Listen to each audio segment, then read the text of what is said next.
እኮ ነው ያገር ካባ ለብሶ የመንደር ሰባኪ መልአክ መስሎ መጣ የሬሳ አምላኪ። የኦሮሞ አርቲስቶች ገላና ገሮምሳና ዩሳን ጌታሁን ለቴዲ አፍሮ ምላሽ ያሉትን የፈጠነ ነጠላ ዜማ ለቀዋል። የዚህ በአፋን ኦሮሞ የተሰራና ለቴዲ መልስ ነው የተባለው ሙዚቃ የአማርኛ ትርጉሙን ይዘናል፣ ምን ላይ ያጠነጥናል የሚለውን መረጃ እንነግራችኋለን። ጋለሜ ሴና የተሰኘውን ይህን ዘፈን ወደ አማርኛ መልሰነዋል፣ ተሰሙታላችሁ። ከዛ ውጪ ይህን ዘፈን በተመለከተ ከኦሮሞ ተወላጆችና ከአንዳንድ የቴዲ ደጋፊዎች የሚተሰሙ ጉዳዮች አሉ፣ እንነግራችኋለን። ከዛ ውጪ በተለያዩ ነገሮች ስሙ የሚነሳውና በቅርብ ጊዜ ጌታን ተቀብዬ ከዘፈን ወጥቻለሁ ያለው አርቲስት ጫላ ቡልቱሜ ጌታን መቀበል ወንጌሉን በአንድ እጄ ሽመሌን ይዤ ኦሮሞ ህዝብ ላይ የሚመጣ ጥቃት ለመከላከል የሚከለክለኝ የለኝ ብሎ የመልስ ምት ይዞ መጥቷል። ግጥሙን ለቋል። ዘፈኑ እየተጠበቀ ነው። ይህ ጉዳይ በርካቶችን እያነጋገረ ነው የሚገኘው። ግን ህዝቡ አንድ ሀሳብ እያነሳ ነው። ለምንድነው የኦሮሞ አርቲስቶች በዚህ ልክ ቴዲ አፍሮ ላይ የሚነሱት? ቴዲ የኦሮሞን ህዝብ ተናግሯል ወይ? ከነሱ በተሻለ ማንኛይቱን አልዘፈነም ወይ? በተለይ እነዚህ ወጣቶቹ ይህን ሙዚቃ የሰሩት ማለት ነው እንደና ሊቢራ ለምን ጥበብንና ሙዚቃን ብቻ አይሰሩም? ሁሉ ነገር ለምን ወደ ፖለቲካ ይወስዱታል የሚል ሐሳብ ቢነሳም በአንድ ቀን የፈጠነች ልክ እንደ ሽሮ ወጥ ሙዚቃ ይሰራሉ። የቴዲ አልበም እኮ 8 ዓመት ነው የፈጀው። ትንሽ አስባችሁበት ከፍ ያለ ስራ ብትሰሩ የሚለውም ሐሳብ እየተነሳ ነው። ለማንኛውም ሙዚቃው ምን ይላል፣ ምን ነጥቦችን ይዟል የሚለው ልንገራችሁ። ሙዚቃውን ሰማለሁ። እንኳን እሱ ሙዚቃ የማሊ ሙዚቃ ሰማለሁ ሙዚቃውን እንጂ ገብቶኛል። ከታሪክ አረዳዳችሁ መቃረንና መለያየት የተነሳ ማለት ነው። ምናልባት እሱ የሚያነሳቸውን ሐሳቦች ለሱ ተውና ጥበባዊ ችሎታውን በዜማ ድርሰቱ ላይ ያመነበትን ሐሳብ ራሱ ሐሳቡን እኔ ባልቀበለውም የሚገልጽበት መንገድ ይሄ ማለት አጻጻፉ ግጥም አጻጻፉ እሱን ጋላና ገሮምሳና ዩሳን ጌታሁን ለቴዲ አፍሮ ኢቶሪካ የፈጠነ የመልስ ምት ሰጥቷል። ዘፈን ጋለሜ ሴና ሲል ስያሜ ሰጥቶታል። ዘፈኑ በኦሮሞኛና አማርኛም ነው ቀላቅለው የሰሩት። የአማርኛው ግጥም ላይ እንዲሚል ሐሳብ ሰፍሯል። ማረቡን ስጡት ያዞምባ ነው ካለ፣ ሳቅን ካለቀሰ ለቅሶ ዳስከጣለ፣ ማረስ አይቻልም በታረደ በሬ፣ ልትሞት አትችልም ትኖራለች ሀገሬ ሲሉ መልስ ሰጥተዋል። ጉድ እኮ ነው የሀገር ካባ ለብሶ የመንደር ሰባኪ መልአክ መስሎ መጣ የሬሳ አምላኪ ሲሉም ቴዲ አፍሮን ተችተዋል። ሊከፈት መዝገቡ ታሪካችን ይታይ አገር ማን ገነባ ማንነውና ገዳይ፣ በአንድ ሀገር ሲሸጥ ባልቻ በጎራዴ፣ ለይተን እንወቅ ጀግናና ነጋዴ የሚል ግጥምን በማካተት እንግዲህ ቴዲ አፍሮ ላይ በተለያየ ጊዜ የሚነሱ የስም ማጥፋትና የዘመቻዎች ማለት ነው የነገስታትን ያመልካል።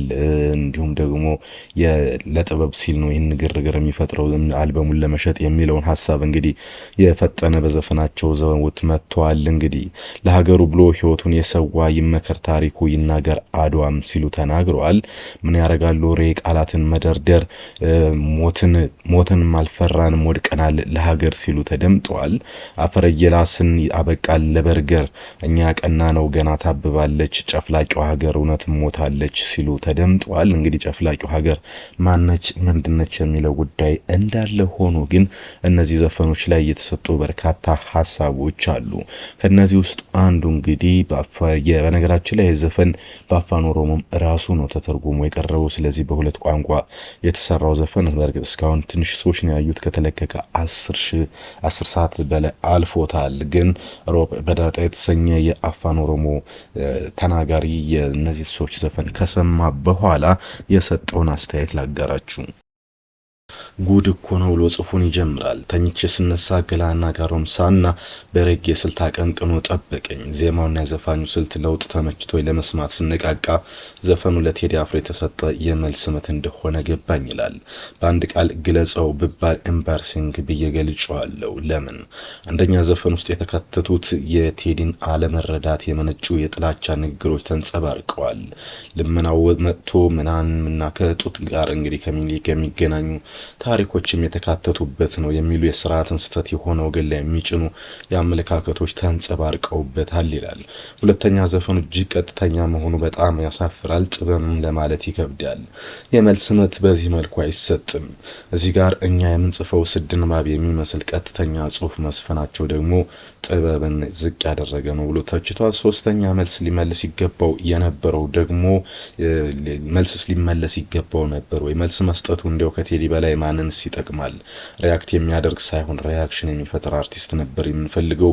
በዚህም ሁለቱ አልተሳካላቸውም ብለዋል። በአጠቃላይ ዘፈኑ ከምኒልክ ቢኔሳ የሚለው ቀመር የጥላቻ ዘፈን ብዙም አይለይም የሚል ነው። በነገራችን ላይ እኔ የምታዘብኩት እነዚህ አይነት ዘፈኖች ጥበብን ብቻ ሳይሆን አንድ ማህበረሰብ ጋር ማያዝ፣ በተለይ ታሪክን ከባለፉት ታሪኮችን ከአማራ ጋር ማያዝ፣ ከኦርቶዶክስ ጋር ማያዝ እና እነዚህ የሚሰነዘሩ የመልስ ምቶችና ሀሳቦች በሙሉ አንድን ማህበረሰብ ለጥቃት የሚያጋልጡ እና አሳፋሪ ስራ ነው ልንል እንችላለን። ምክንያቱም በጥበብ ሀሳብን መግለጽ መብት ነው።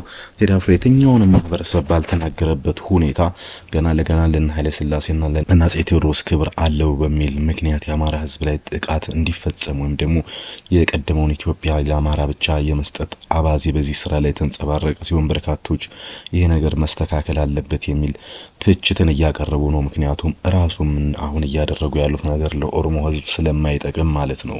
ምክንያቱም በአንዳንድ አካባቢዎች በሆኑ ጊዜ የኦሮሞ ህዝብ ምንም እንኳን አብዛኛው ባይጠቀምም ተረኝነት አለ ባለ ጊዜ የሚሉ ትችቶች ነገ እንዲህ አይነት ደግሞ ዳፋዎችን ይዘው እንዳይመጡ ጥንቃቄ ማድረግ ያስፈልጋል። ስለዚህ ጥበብን ተረጋግቶ መስራትና መልስ መስጠት ይቻላል። ነገር ግን አንድን ማህበረሰብ በዚህ ደረጃ መናገር አግባብ አይደለም የሚል ሀሳብ በስፋት እየተነሳ ነው። ከዛ ውጭ እንግዲህ በመጠጥ ቤቶች ላይ እንግዲህ ሽጉጥ በመተኮስ ግጭት በመፍጠር ከአንዱዓለም ጎሳም ጋር ከዚህ በፊት በነበረ ክስተቱ የሚታወቀውና እጅግ ነውጠኛና ጸብ ፈላጊ ከሚባሉት ውስጥ አንዱ ጫላ ቡልቱሜ ነው። በተለይ በኦሮሞ ህዝብ ዘንዳ ለትግል በሚያገለግሉ ዘፈኖች የሚታወቀው ጫላ ቡልቱሜ ዘፈን በቃይ ብሎ ጌታን መቀበሉ የሚታወቅ ነው። አሁን ግን እንግዲህ የኦሮሞ ህዝብ ተነክቶብኛል ብሎ ዘፈን ይዞ መጥቷል። ማን እንደነካው አይታወቅም። እርሱም ወደ ስቱዲዮ ለቀረጻ መሄዱ ተሰምቷል። የእርሱ ግጥምም ደርሶናል፣ ትሰሙታላችሁ። እንግዲህ ይህም በቀጥታ ግጥም ነው ለማለት ያስቸግራል። ምክንያቱም በአማርኛ ቅኔ ለቴዲ ምላሽ ለመስጠት እጅግ አስቸጋሪ ሊሆን ይችላል። ለዛም ነው እነዚህ ግጥሞች በጣም ቀለውና ፊት ለፊት እየታዩት እንዲህ ይላል ጫላ ቡልቱሜ። የታናሽ ጥያቄ ሁሉም የኔ ነው፣ የማይሆነውን ልብስ አውልቅልኝ ነው።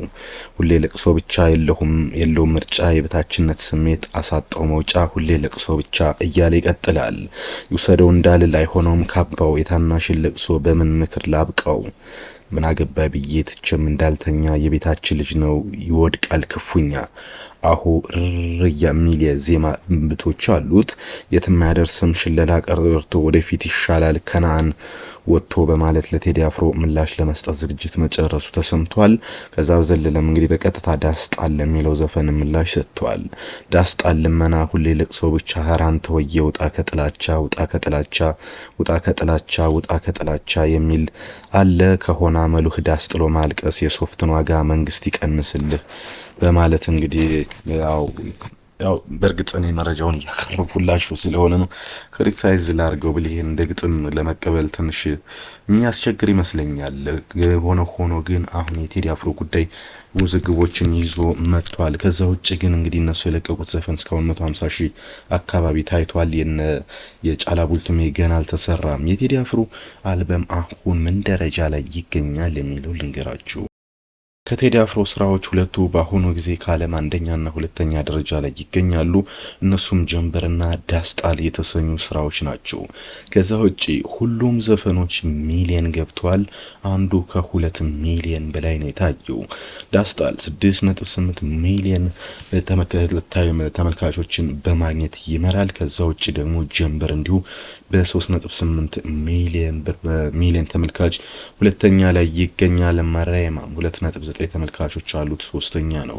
ከዛ ውጭ ግን አብዛኞቹ የቴዲ አፍሮ ዘፈኖች እጅግ የተወደዱና በሚሊየን የታዩ ናቸው። የአልበሙ መጠሪያ ቶሪካ 2 ሚሊየን ሰዎች አይተውታል። ሳምነው የተሰኘውን 1.78 ሚሊየን፣ ተወዳጅን 1.4 ሚሊየን፣ ስምነነ በጉራጌኛ ሬጌ ስልት የተሰራው ይሄ ዘፈን ደግሞ 2.7 ሚሊየን አይተውታል። ጽዮን ሙሽራይም 2.6 ሚሊየን የታየ ዘፈኑ ነው። ቲንታጎ የተሰኘው ዘፈን ደግሞ 1.6 ሚሊዮን የማረግ ጥግ ወይም ደግሞ አብራን ኗሬ እንዲሁ የ1.2 ሚሊዮን አግኝተዋል። ሺ ቢባል ወደ 90ዎቹ 2.1 ሚሊዮን፣ ታየኝ 1.5 ሚሊዮን፣ ቴዲ አፍሮ በመስኮቱ 1.5 ሚሊዮን፣ ብልጭታ 1.8 ሚሊዮን ታይቷል። ከዛ ውጪ ያዞምባ እንዲሁ 1.8 ሚሊዮን፣ ዝጸዳል 1.9 ሚሊዮን በመታየት መርከብ 1.9 ሚሊዮን፣ ሰማራሴ 2 ሚሊዮን በመታየት ዓለምን እያጥለቀለቁ ይገኛል የቴዲ አፍሮ ስራዎች። ለነዚህ የቴዲ አፍሮ ስራዎች እንግዲህ ጫላ ቡልቱም የምላሽ ነው። በነገራችን ላይ ትክክለኛው ግን የሃጫሉ ሁንዴሳ ነው። ሃጫሉ አንዴ ቤቲ በጠየቀችው ጊዜ ቴዲ አፍሮን ተወደዋለሁ ወይ ሲባል አዎ በስራው አደንቀዋለሁ ብሏል። ወደፊት አብራችሁ ልትሰሩ ትችላላችሁ ወይ ሲባልም አዎ ነው ያለው። የቴዲን ዘፈኖች ትሰማለህ ወይ ስትል ታቃቀር አይደለም ቴዲ አይደለም ያገሬ ልጅ ይቅርና የማሊ ዘፈኖችንም እሰማለሁ በሚል ቤቲን ኩምሽሽ ያደረገ ምላሽ መስጠቱም ይታወቃል። ሃጫሉም እንዲሁ በስራም ቢሆን በአደባባይ ግን ለቴዲ ፍቅር የነበረውና በጥበብ ተከባብረው እንደኖሩ እናስታውሳለን። ሃጫሉ ያለፈ ጊዜም እንግዲህ ቴዲ አፍሮ በሐዘን ስሜት ውስጥ ሆኖ የሐዘን መግለጫ ሰጥቶ እንደነበር የምናስታውሰው ጉዳይ ነው። ለማንኛውም እንግዲህ እስቲ የሶስቱ አርቲስቶች ስራ ምን አይነት ተጽዕኖ ይፈጥራል የሚለውን በቀጣይ እናያለን። የአሁን ግን አበቃን። መልካም ጊዜ